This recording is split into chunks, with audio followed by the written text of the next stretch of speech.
Thank you. Aurel Stein, he was a desert explorer, and when he headed off into the Taklamakan Desert, which is in the west of China, he did so with a hand-drawn map, a compass, and a rough estimate of how long it would take. That estimate was written by Marco Polo 700 years earlier. It was part of his expedition in 1906, a 2-year expedition, and that was when he travelled overland via the mountains of India, Pakistan, Afghanistan, into the far west of China. And he travelled back again, of course. This is the area he travelled from. He left from the north of India, and his focus was on the desert of what was then Turkestan. The desert was called the Taklamakan Desert. He was a man on a mission, and his mission was to survey uncharted areas, and he wanted to bring back antiquities from the British Museum. It was an era when people went out and collected all sorts of stuff from far-flung places. And the reason he wanted to go to this area was that he was convinced that these antiquities lay under the sands of the Taklamakan Desert, that underneath there was great lost Buddhist civilizations. But these sands don't yield their secrets easily. They're surrounded, the desert, you can see, is surrounded by some of the highest mountains on earth on 3 sides, and on this side it's surrounded by the Gobi Desert. So it's a pretty effective natural keep out sign.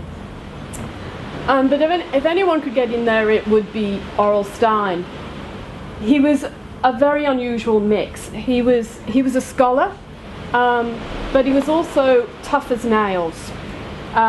He was quite an eccentric man. He never married, never had a permanent home, and he lived most of his life on a mountain in Kashmir in a tent. But he was never entirely alone, because in fact his constant companion was a little dog by the name of Dash. And in fact he had a dynasty of 7 dogs, all called Dash, and all but one a fox terrier. In his journey to Turkestan on this expedition, he travelled with what turned out to be his favourite Dash, that he earned the title of Dash the Great. So he travelled with him over the mountains into the west of China, and he reached the oasis of Kashgar, which is on the very far edge of Turkestan, over near Afghanistan and Uzbekistan today. And it was in Kashgar that he assembled his caravan. Kashgar then, as now, is a great crossroads, and it's a great place to pick up supplies of food. And in Stein's case, he assembled quite a team to work with him. He assembled, first of all, a camel man who was an extremely irascible chap, but he thought his bad temper was worth it, even though he did have to pull him out of a lot of fights along the way. He certainly knew how to handle his camels. He had a translator, a Chinese translator, because although he was a linguist, he spoke about 6 languages, but Chinese wasn't one of them. And he handled a dakman. He hired a dakman.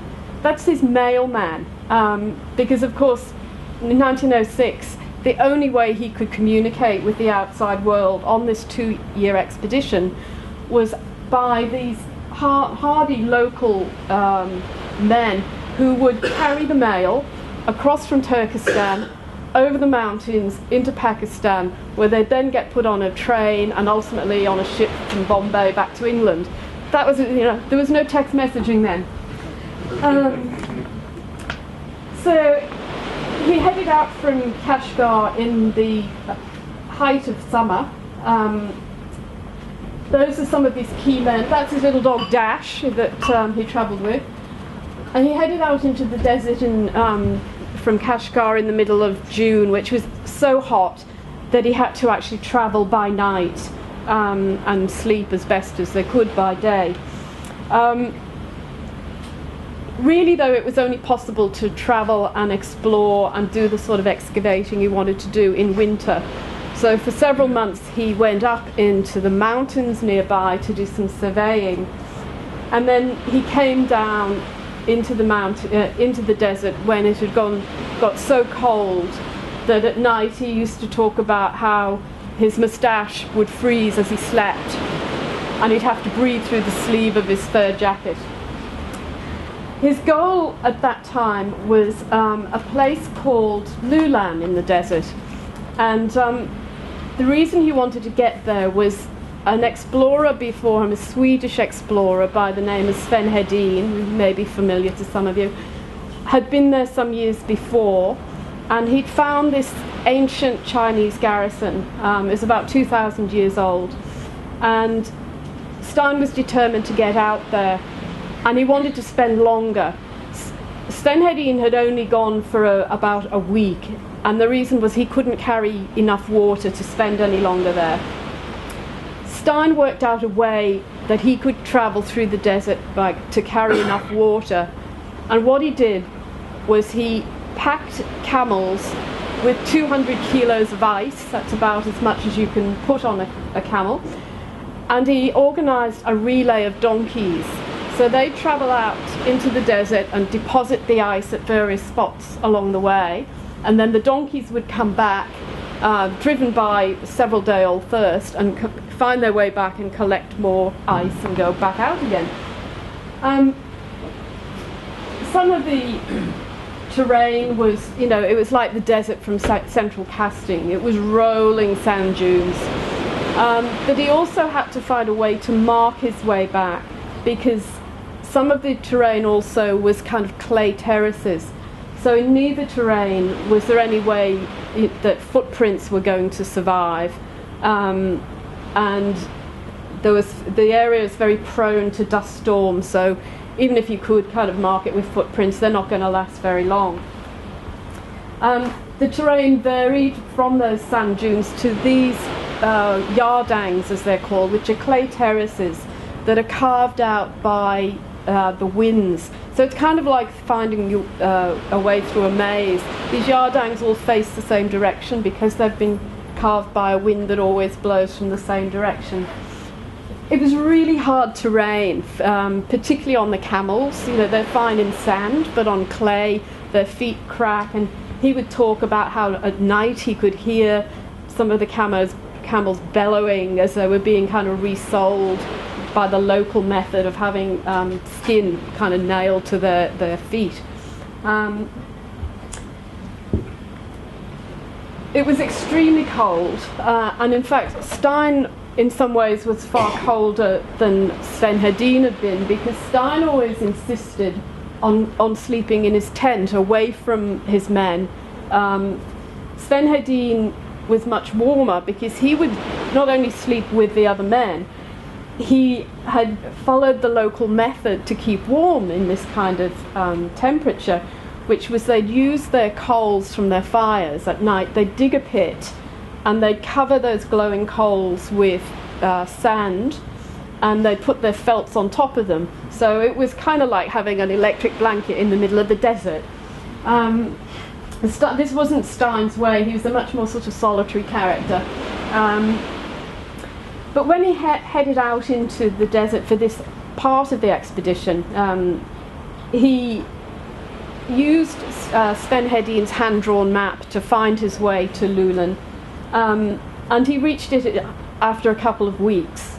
And what he found there were things like sort of the old silk, it was a Silk Road. He found kind of documents, and he found really simple items. He wasn't interested in the sort of showstopper hoards of gold that some of his contemporaries were finding in Egypt. He was more interested in kind of everyday life and what life had been like for more ordinary people along the Silk Road.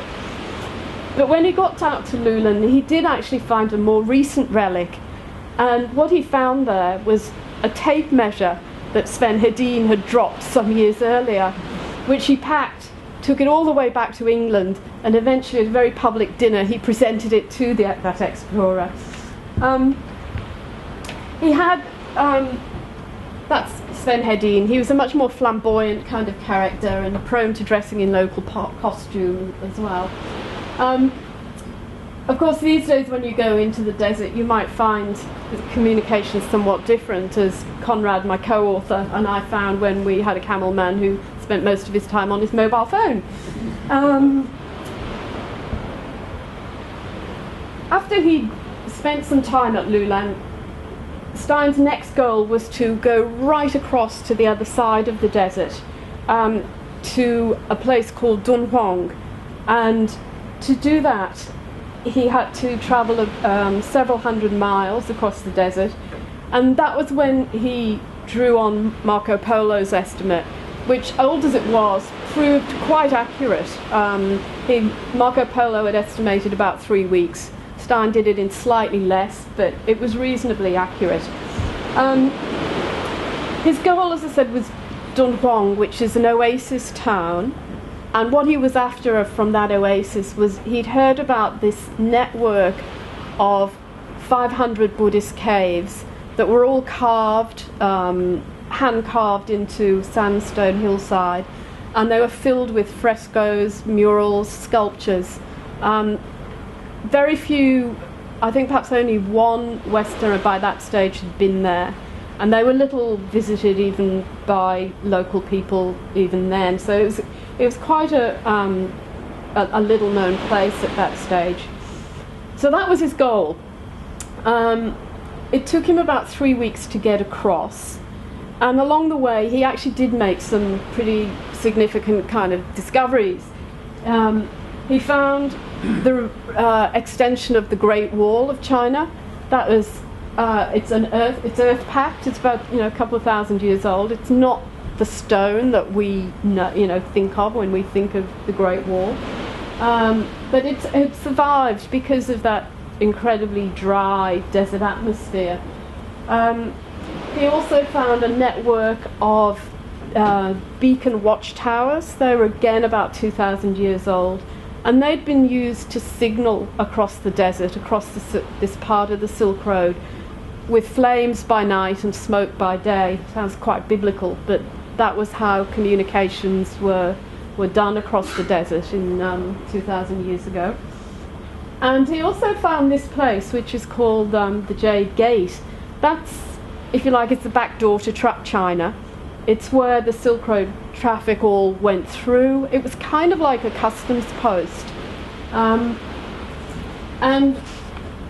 one of the things he found near the Jade Gate was a very old mail bag that had been dropped, again about 2,000 years ago, and again had been preserved because it was so dry. And in it were a number of letters. My favourite one was a letter from the wife of a merchant, a Silk Road merchant, who had been left and abandoned by her husband in the oasis of Dunhuang. And she'd written to him in absolute fury, saying, "I'd rather be a pig's wife than yours."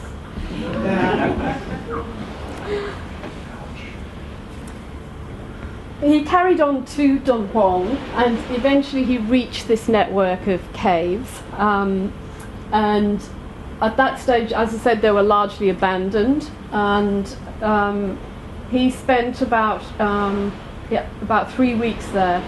As I said, it was what he wanted to see was these murals and paintings. But when he got there, it actually became the scene of his greatest discovery, because what he discovered was that there was a cave within a cave, which was a hidden manuscript cave, and it had been sealed up for 1,000 years, and it was from floor to ceiling full of manuscripts, and they were mostly Buddhist manuscripts and scriptures, but there was also a number of secular documents that gave this incredible picture of life along the Silk Road. And so much of what we now know about the Silk Road and its history has come from the material he found in that cave. It included things like the world's earliest known star chart, a Chinese star chart, incredibly accurate, and it also included the world's oldest printed book. It's a woodblock printed book, and it's 500 years older than Gutenberg's Bible. So that was just one of many thousands of documents he found in there. Um, these are some of the murals that he came to see, and the paintings and the sculptures. And that's the little cave. He found the cave within the cave was in there. And so he, would pile up the scrolls each day outside and look at some of them. And eventually he negotiated with the temple's guardian, a little monk, to take away about 6,000 of these scrolls. It's a very different site today. There's a lot more visitors, but as you can see, it's right on the very edge of the desert. It's just a small oasis, just surrounded by dunes, and on the edge of town is this very Crescent Lake, it's called, for obvious reasons. Stein always said he'd like to be buried there, although he probably wouldn't today, because it hasn't got the solitude that it did 100 years ago, because people are going sand tobogganing down it. Dunhuang was his turning point. That was pretty much as far as he wanted to travel.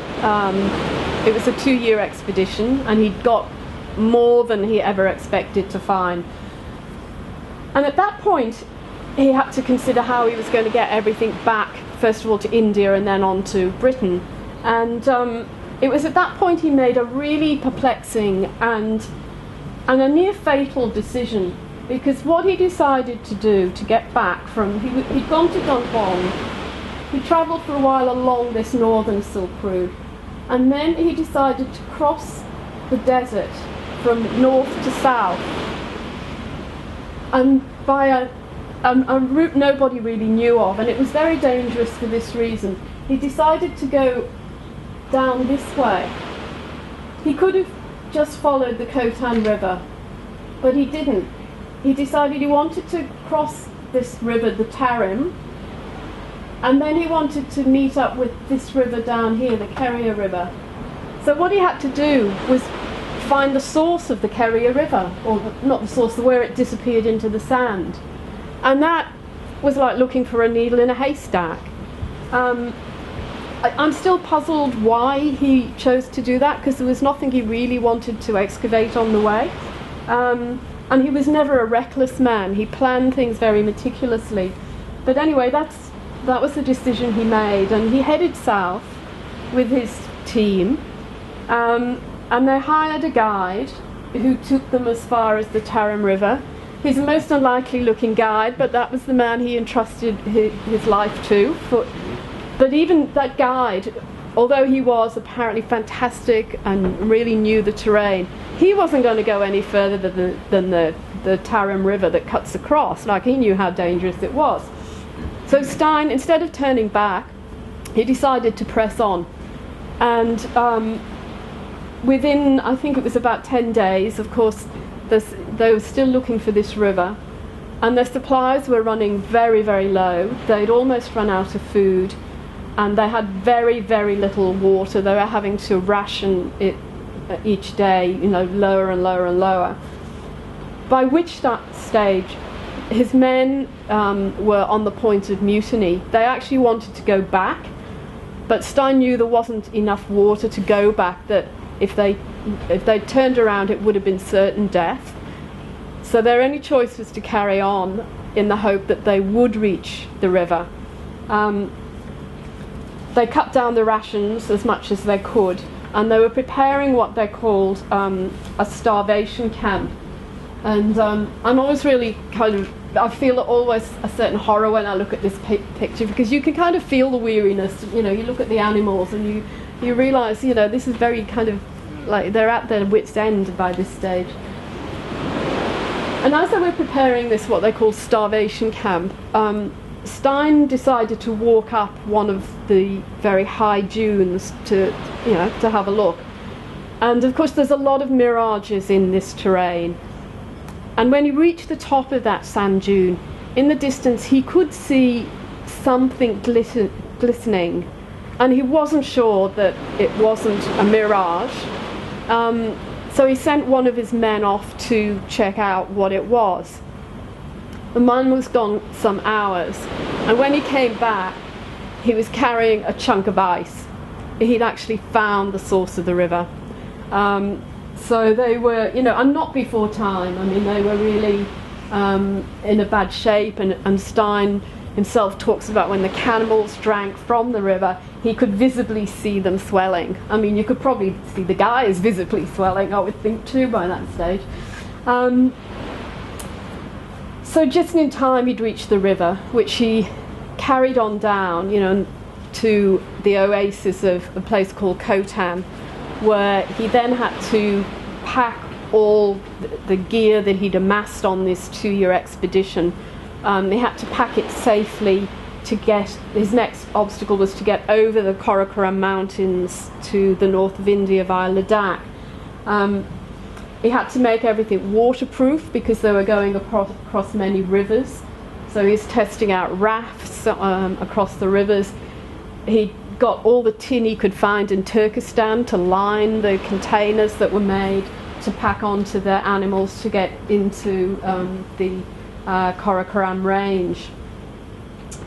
As he headed into the mountains, he probably thought, that the hardest part of the trip was over. You know how most accidents happen when you're like 100 meters from home, I think. I can only think this is perhaps what he was feeling, that it was near the end and he was going to be okay. So he did a bit of, in the mountains, he did some surveying. There was one particular place he wanted to go to look at the source, the watershed of the Kunlun Shan, and he was up at about 6,000 meters that day. He didn't have much time. Daylight was fading. He was exhausted. He wasn't really paying attention to himself. Not that he ever did. He was very lax about his own kind of comfort, and he hadn't realised. And although he realised he wasn't walking very well, he didn't realise till he got back to his tent that night and took off his boots that he'd actually got frostbite in both feet. And quite severe. I mean, they were frozen, his toes apparently were frozen solid. So he consulted his medical manual, which said, get urgent medical attention. And that was great, but he still had 2 weeks before he could get medical attention, and that's a heck of a long time if you're suffering from frostbite, as many of you would probably know. And he had no choice. He just had to carry on. He had to oversee all his baggage and his entourage to get it safely through to Ladakh. And he still had to cross some of the highest, one of the highest passes in the world, the Karakoram Pass. Very cold, very treacherous terrain.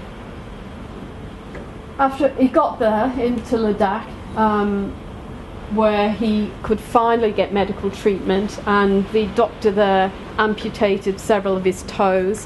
One foot was fine, but part of about four of his toes had to come off. And so for a while he wasn't sure if he would ever be able to explore again. He wasn't sure if he was going to be able to stand. He recovered in view of Leh Palace in the capital of Ladakh. And as he did, he had arranged for all his antiquities to be shipped back to England, where now they're in the British Museum and the British Library. Stein himself continued to explore for the rest of his life. When he was in his 70s, he took an air, of course, was possible then. He took to the skies. He looks a bit like Biggles, I think, there. And he started exploring in Iraq and Iran and the Middle East. He was still exploring into his 80s when he went to fulfill his life's dream, which was excavate in Afghanistan. And he just entered Kabul, and he was taken ill and actually died in Kabul, and which in fact is where he's buried, in the Christian graveyard, along with many soldiers and lots of 1970s hippies. So he died in World War II. I mean, it was out of sight, he was out of mind, the world was elsewhere, which is one reason I think why his name doesn't register today. He has kind of been largely forgotten, but his achievements, I think, are quite remarkable. I mean, he did mark and survey uncharted areas. He's brought back enough scrolls to keep scholars busy ever since, And he proved that there were these lost cities, Buddhist cities under the sands of the desert of Central Asia. And it's for that reason I think he can very rightly claim to be the father of modern Silk Road exploration. So thank you very much, everyone.